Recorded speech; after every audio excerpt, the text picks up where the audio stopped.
Hola amigos, bienvenidos una vez más a Hablando de Homeopatía y hoy vamos a hacer algo diferente.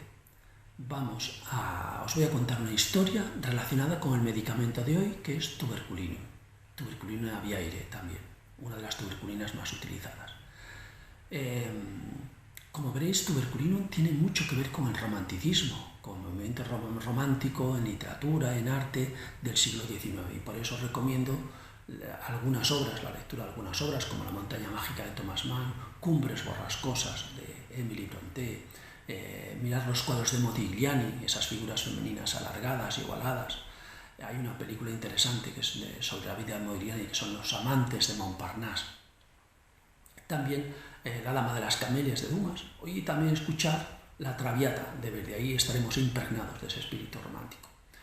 Tuberculino, a mi modo de ver, puede venir definido en su esencia, tal como dice Vitulcas, un autor homeópata, por unos versos de Edna St. Vincent Millay, que dice algo así como: quemo la vela por los dos extremos, no durará toda la noche, pero producirá una luz extraordinaria. Esa intensidad de las pasiones con que vive Tuberculino, ese apurar la vida, vivirla al máximo, quizás sea corta, pero vamos a vivirlo al máximo, un poco la esencia del romanticismo. Bueno, y la historia viene en que hace ya unos cuantos años yo había dado esta clase de tuberculino a mis compañeros médicos en la universidad y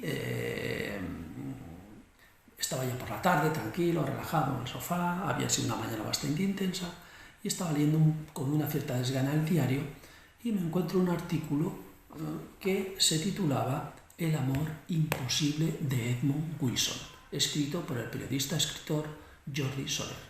Yo no sabía quién era Edmund Wilson, que después supe que fue un muy prestigioso crítico literario de Estados Unidos, y empecé a leerlo, sí, así, un poco de desgana. Y decía: después de la Primera Guerra Mundial, el crítico literario Edmund Wilson regresó a Nueva York a ocuparse de la edición de la revista Vanity Fair. De sus experiencias como soldado, la que más sacudió su vida fue un acto perfectamente civil. En el fondo de una trinchera de un libro, la lectura en el fondo de una trinchera de un libro que le había enviado un colega, los primeros poemas de Edna St. Vincent Millay. Dije, mira, ¿por dónde? ¡Qué casualidad! Hoy doy tuberculino, Edna St. Vincent. Yo me había propuesto, porque no conocía a Edna St. Vincent Millay, pues me había propuesto pues saber algo más de ella y leer algo más de su obra. Y ahí me la encontraba en ese artículo.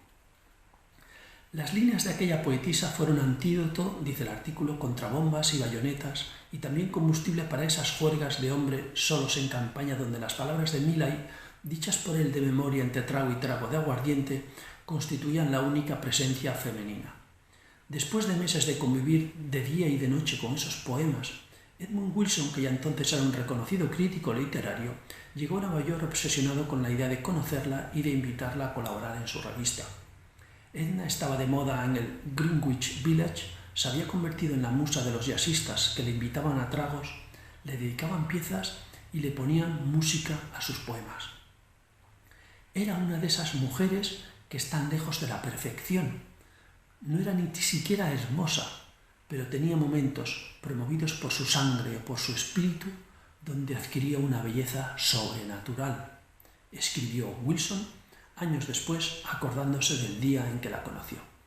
Después habla un poco de que Edna era hija de una mujer liberal, que ella era muy liberal, que consumía mucho alcohol, drogas, todo lo que ampliara, digamos, sus márgenes de su percepción, como dice el artículo, y que estaba enamorada y liada con todo el mundo. Edna era una apasionada del instante, tuberculino, y de la vida mundana. Edmund Wilson terminó de enamorarse cuando la oyó decir esta línea que él mismo había recitado con un fervor más bien lúbrico en sus juergas de hombres solos durante la guerra. Mi vela arde por los dos extremos.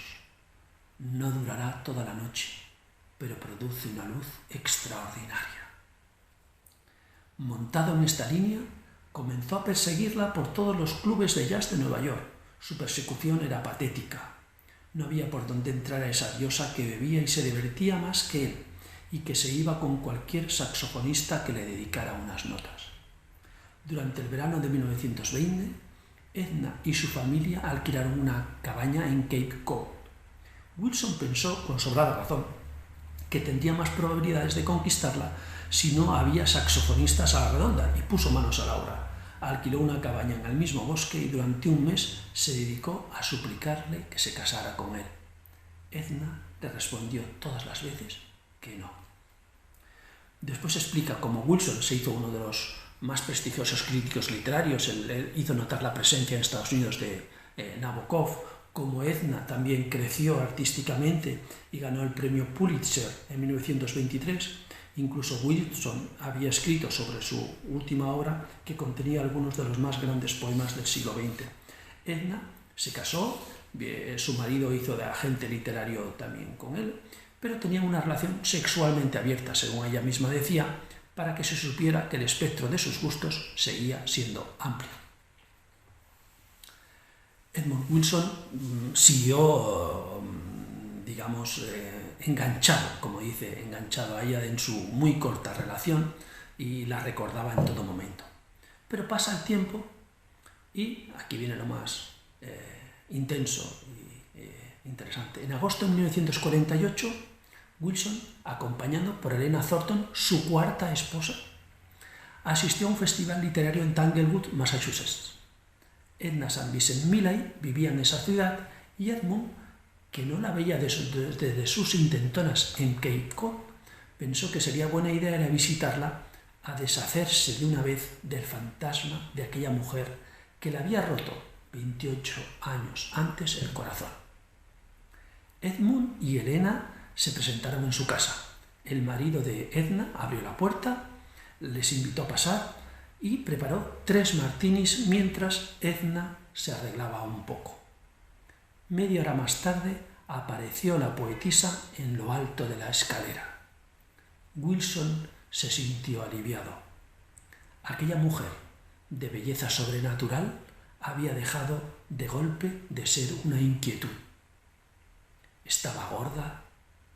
Tanta ginebra le había teñido de rojo vivo las mejillas y su adicción a la heroína le producía un temblor desasosegante en las manos. Edna era una ruina. Para aliviar la zozobra que había producido su presencia, Helena, la mujer de Wilson, le pidió que les leyera algo de su poesía. Edna ya no podía leer, pero accedió a decirles unas líneas de memoria. Con una voz casi inaudible, dijo aquello que había herido de muerte a Wilson en la trinchera. Mi vela arde por los 2 extremos. No durará toda la noche, pero produce una luz extraordinaria. Después de aquella tarde no volvió a verla.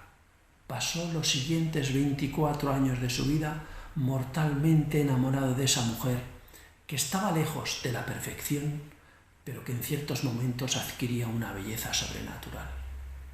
Durante todos esos años se fue desencontrando con su esposa, con sus hijos, con su vida cómoda de crítico y con todo lo que la había alejado de la mujer que en realidad amaba. Edna St. Vincent Millay murió 2 años después de su reencuentro con Wilson. Rodó por las escaleras completamente borracha. Antes de caer, alcanzó a dejar sobre el barandal medio vaso de ginebra. Bueno, pues este es el artículo. Este es Tuberculinum y esta es la esencia de Tuberculinum y la historia resumida de este medicamento y la historia que os quería contar. Pues feliz movimiento romántico y feliz Tuberculinum. Y nos vemos en Hablando de Homeopatía en la próxima ocasión. Hasta luego.